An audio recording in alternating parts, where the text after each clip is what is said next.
in the world is happening on Wall Street. Economic indicators. Who knows where this is going to end up?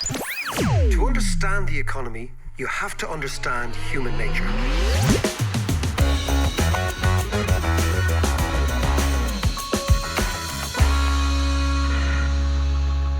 Welcome to the David McWilliams podcast. It's a pretty miserable looking Thursday. It looks as if it's about to lash rain here in Dublin. Now, you shouldn't hear from me twice a week, but there was such an overwhelming reaction to the podcast we released earlier this week on AOC, or Alexandria Ocasio-Cortez.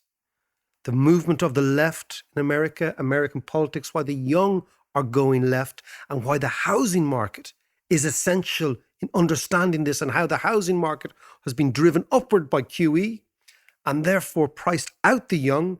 And they're saying, hold on a second, if we can't even have a basic stake in society, well, why not shift left? At least give this a chance. So we get a massive, massive reaction to it. And as a result of that, I thought, let's have a listen to a conversation I had with the man who represents the left in the United States, Bernie Sanders. What happened was he came to the Dalkey Book Festival, and it was amazing to meet himself and his Mrs. Jane, who's a total hoot. And actual fact, for the Paddies out there, she did a DNA test when she was here, and she's 96% Irish. Now, I bet you that's more Irish than any of us.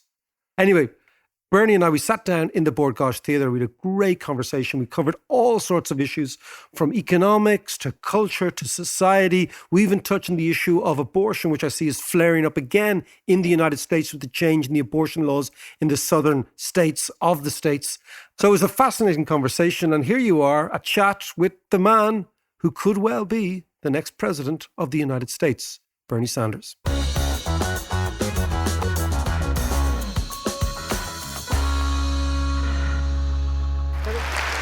Can I ask you about the campaign? Because the book is extraordinary when you get into it, about a campaign where no name recognition, you're against the odds, you're from Vermont, everything's going against you. And you say, well, the message is enough. My message is enough. At what moment did you and your team and Jane think, there's something here? Well, that's a good question.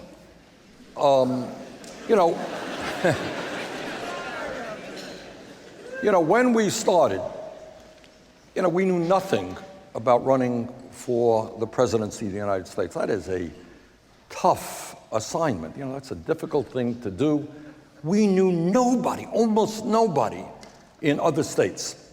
And it ended up that I did not have the support of one governor in the United States of America. One senator is all I had. A handful of members of Congress. So we had the entire political staff of all the newspapers in America, all the major newspapers in America. We got one newspaper to endorse my candidacy. So we were taking on the entire establishment. But what happened is we started our campaign in my own beautiful city of Burlington, Vermont, and we want you all to come and visit us sometime. Probably in the summer, not the winter. And we started off. Jane said, we were arguing about, well, all right, where do you start the campaign? And we usually started off in a church and we'd have 500 or 1,000 people out. Jane said, no, let's do it outside. See what happens. Well, what time should we do it? We don't know, do it midday, do it after work, whatever. So we ended up doing it at 5 o'clock in the afternoon. It turned out to be a beautiful, beautiful spring day. And to our amazement, almost 6,000 people in Vermont came out for that opening statement. That's a lot of people. I think it's the largest political turnout maybe ever in Vermont. And then the next day, we went to New Hampshire, which plays a very important role in American presidential politics, the second state in America to hold an election during the primary. And we went to the first place, the first venue, and the place overflowed. We had to go out and speak to another people. Then in the night, we went to another town, Portsmouth, New Hampshire. The church exploded, just had many, many, many, many hundreds of people there. And then what happened is when we started going around the country, there'd be more and more and more people coming out. And to answer your question, why, I think it was that people really wanted to hear some kind of explanation as to what was happening in their lives. Why were we in America the only major country not to have health care for all? Why were people working longer hours for lower wages? Why was there so much poverty? Why were women working at the same jobs as men and getting paid less, et cetera, et cetera? And people started responding to the message. And then all kinds of extraordinary things happened. You know, we read in the paper that somewhere in the state there's a rally, that people started doing all kinds of crazy things. We unleashed an incredible barrage of spontaneity and creative activity. And then as the campaign progressed, the crowds became larger and larger. I mean, this is a beautiful, beautiful crowd tonight. This would be, in some cases, 10% of the type of turnouts that we have. We went to Portland, Oregon, and there is a stadium there where the professional basketball team plays, which has some 25,000 people. We filled it up, and there were people outside. Went to Los Angeles. I mean, this was really unbelievable. And we ended up talking during the campaign at meetings like this to 1.3 million Americans. So I think we tapped into something, that the American people were sick and tired of establishment politics, status quo politics. They wanted a new politics. They wanted to think big, not small. They wanted to imagine what America could be like rather than just quibbling around the edges. So you write, I think, very sensitively about a lot of Trump supporters, for example. And I'm always intrigued when I watch you on YouTube and you're asked, typically in a partisan crowd, what do you think of the Trump supporters? And the easiest thing is to say, well, they're racist, they're this, that. That's right. And you say, well, hold on a second. My support and Trump's support are not that dissimilar.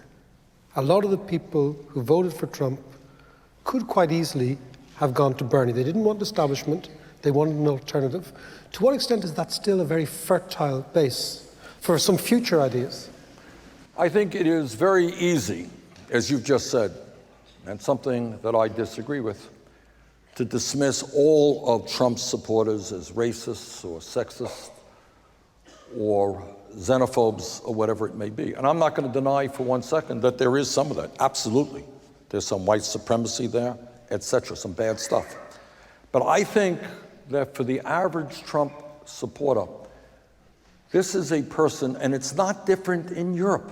I don't think it's different in France or elsewhere. These are people who have worked hard their entire lives, and the world and the world's economy has passed them by. So how would you feel if you worked for 30 or 40 years in a factory, you were proud of the work you did, you earned a good wage, maybe you had a union behind you, you had a retirement plan, you had something that you were proud of, and your community was doing well, and suddenly one day, some guy says, we're shutting you down because we can make more money by going to Mexico and paying people there 20% what you got. How would you feel? And then you go out and you look for work because you're a proud person and you want to work, and you got a job flipping hamburgers for a third of the wages that you used to make. How would you feel about that? And nobody cares that this is happening to your lives. In fact, turn on TV and they say the economy is doing great. How do you feel if you are a working class kid who graduated college $50,000 in debt and making $10 an hour right now? And decade after decade, I talked to a guy who was paying off his college loans for 25 years and was more in debt today than he was 25 years ago because of interest rates. How would you feel? How would you feel? How would you feel if you're working longer hours and your real inflation accounted for wages are going down? And mostly what these people, I think, worry about, it's not only their own lives. They can live with that. They can feel that pain. It is what happens to their children. And let me just say something very briefly. My wife thinks I make too much of this, but I think it's important. Because I want to speak to the level of despair in certain parts of America. There are certain parts of America where things economically are going very, very, very well. Great futures, people are doing well. If you go to West Virginia, you go to Kentucky, you go to other states that have a lot of white working class people, what you are seeing today is a phenomenon that has never been seen in the modern history of the United States. And that is, as you know, and I'm sure it's true here in Ireland and all over the world, everything being equal because of the improvements in medicine and so forth, and health care and environmental protection, people live longer lives. Life expectancy throughout the industrialized world is going up. Our generation will live longer than our parents. They live longer than their parents, and that's the way it is. There are now large swaths of the United States of America where white working class people are dying at younger ages than their parents. First time this has ever been recorded. And the reason for that, and what the sociologists call it, is they are dying of illnesses of despair. They're going nowhere, their kids are going nowhere, and they are responding to that reality by becoming addicted to opioids, which is a terrible problem throughout America and in my state, growth in heroin addiction, which is a killer, growth in alcoholism, and even suicide. And in those communities, Trump ended up doing phenomenally well. And what those people, I think, were saying, not from a racist or a sexist perspective, they are saying, hey, can't be any worse than it is right now. We're going to roll the dice and we're going to take a chance. So which gets me back when I talk about where we are politically in the United States. I say again, it wasn't that Trump, so much that Trump won, is that the Democratic Party, in fact, turned its back on those people. And if we're going to regain democracy in America in a vibrant way, we have got to understand that those lives in West Virginia and Kentucky and in rural America are as important as anybody else's life, and we've got to help those communities become rebuilt. What one thing should or could the Democrats have done to secure the U.S. election win and prevent Trump becoming president? What one thing? Instead of, there are more than one thing, Mary. There's a lot of them. Many things. But at the very least, what the Democratic Party should have done is, instead of spending so much of its time, and this is a problem, and I understand it, I don't mean to minimalize it. As I mentioned to you, you have people like the Koch brothers spending hundreds of millions of dollars. And the other side, our people have got to go out and raise money as well. But we spent too much damn time around rich people raising money rather than doing meetings and going out into communities of working class people and bringing them into the process. That would be the one thing. Okay, on that issue, Derek Hudson says, and he just comes out, he says, Bernie, how do you explain your immense popularity amongst young Americans considering the slight age gap? That's what it says here. And the answer is, damned if I know.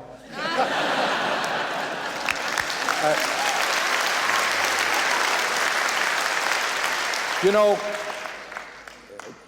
this is the God's truth. When we began the campaign, if you had said the word millennial, I would not have known what you were talking about. I really would. Do you know now? Yeah, I learned, yes. And I'll tell you what we did not do. We did not sit down with pollsters and focus groups and all that stuff and say, okay, let's poll the young people and see what words and what phrases can move them. We absolutely did not do that. And the speeches that we gave, what I said here tonight is, kind of what I say all over America. It doesn't matter whether you're young or whether you're old. And I think, I'll tell you one thing though, this was interesting. And just as when you mentioned we had a 15-year-old or young people sending in emails, and that means the world to me, if we are engaging those young people to begin thinking politically. You did not have the opportunity to experience it tonight, you're kind of lucky, but during the speeches that I gave, I would talk for an hour and 15 minutes, an hour and a half, in defiance of everything that political consultants tell you to do. What political consultants tell you, literally, is they poll test a phrase, okay? Democrats now have the word that chaos is a very important word to use against Trump. It's cost millions of dollars to come up with that phrase. True, it's absolutely true. So if you see on television somebody saying, this is gonna cause chaos, they paid a lot of money to get that word. All right, but we're not that smart. And I would sit down with my yellow pad and actually write the speeches that I gave. And they were the same speeches. And what I think, one young man, I can't remember where it was, came up to, it was a big, big rally. And after the rally, I go out and you shake hands. And one guy came up to me and he said, you know, Bernie, thank you so much for treating us as intelligent human beings, okay? In other words,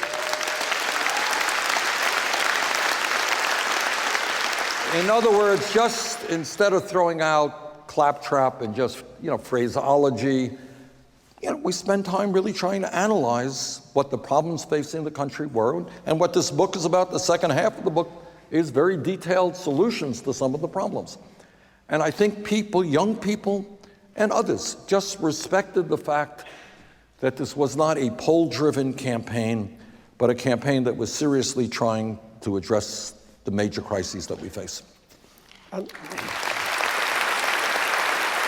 Bernie, do you think that Trump kind of had to happen for America to look deep into itself?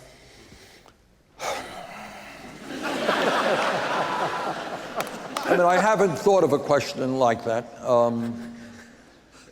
I am, so that you all know, Hillary Clinton and I engaged in a very difficult primary.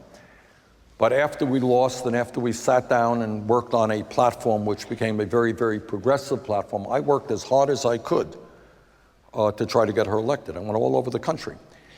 And the reason I did that, and there were some people who were angry at me, and they said, look, Bernie, you just, you spent whatever it was, 4, 5, 6 months, campaigning against Clinton, and you told us, all the deficiencies that she had.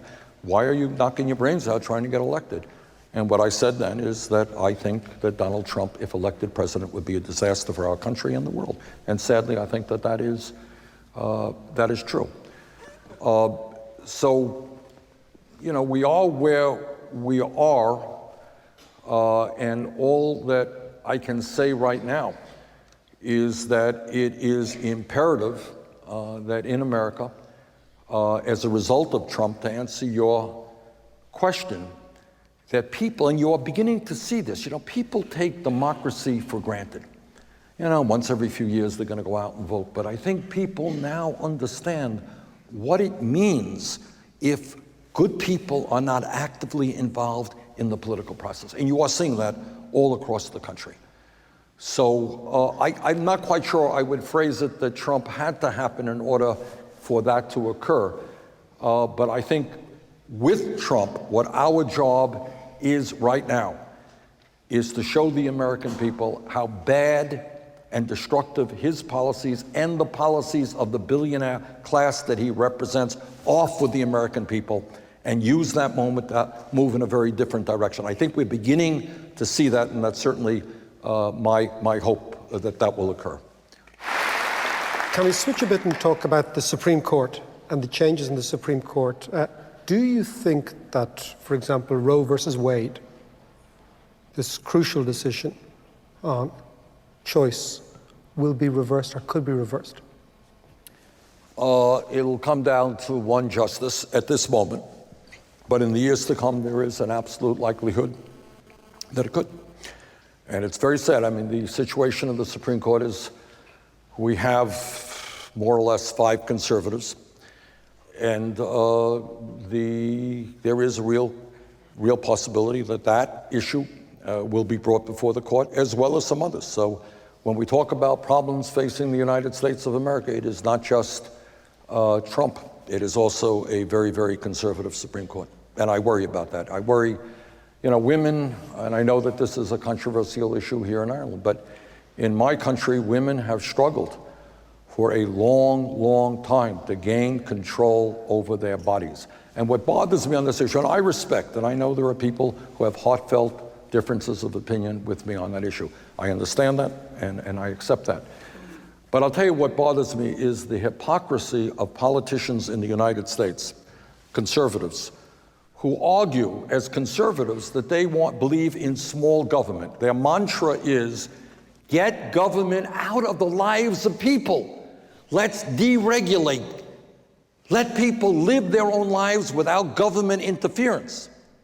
But then at the same time, on a very highly personal issue, they are telling every woman in the United States that the government should control their bodies And I dislike that hypocrisy very much. Can I come back to Trump? Do you think he'll be impeached? Just in passing, you want to raise, just throw to make sure, do you think he'll be impeached? It would be much too premature to give an answer on that. But I'll tell you what is going on and where I think what should go on. There is no debate but that the Russians played a very, very destructive role in our elections with the goal of electing Trump as president. No one denies that anymore. The question is, and we don't know the answer to it at this moment, is was there collusion, active collusion between the Trump campaign and the Russians? And that right now is being investigated more or less in a bipartisan manner by the Senate Intelligence Committee and the House Intelligence Committee. And very significantly, many of us demanded that there be a special prosecutor. And in fact, that has occurred. A gentleman named Mr. Mueller, who was the former FBI director, who has a lot of bipartisan support, is thought to be an honest, straightforward guy. He is now investigating that issue. If it turns out, and I don't know if it will, that in fact Trump's campaign was in collusion with the Russians, that is a serious crime in the United States of America, and the consequences would be very, very severe. Other issues that are being raised now is Trump fired the FBI director, and he gave one story as to why he fired him, but it turned out the next day he gave a very different story. And there is some belief, again, this has to be investigated, that Trump fired him because he was beginning a very serious investigation of just these issues. Well, in America, you can't fire somebody in the middle of an investigation because you may not like where that investigation goes. That's called obstruction of justice, a very serious crime.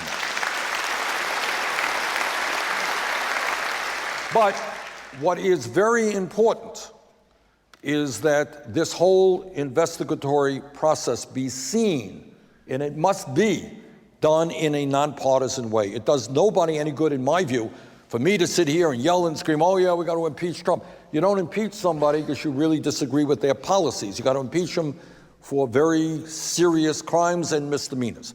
So we got a process.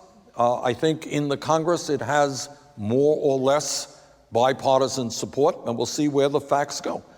And that's what we have to observe. But all we can ask for now is an aggressive, honest, nonpartisan investigation. Is America not ready for a woman president yet? Bernie. America certainly is ready for a woman president.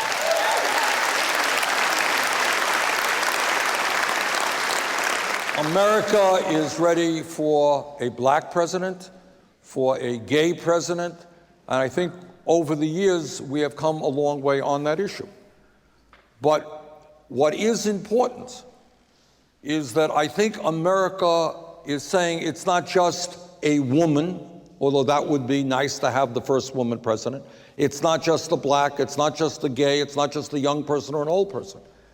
The President of the United States has got to be a leader who has the guts to take on the billionaire class and work for the working families of this country. That is what is most important. Thanks so much for listening to the podcast. Now, if you like our content and you want to support us, please consider becoming a patron at patreon.com/David McWilliams. If you become a patron, you can unlock all sorts of interesting new content, interviews I'm going to be doing, ticket giveaways for those interviews, those conversations with really interesting people, experiences that you can't get anywhere else.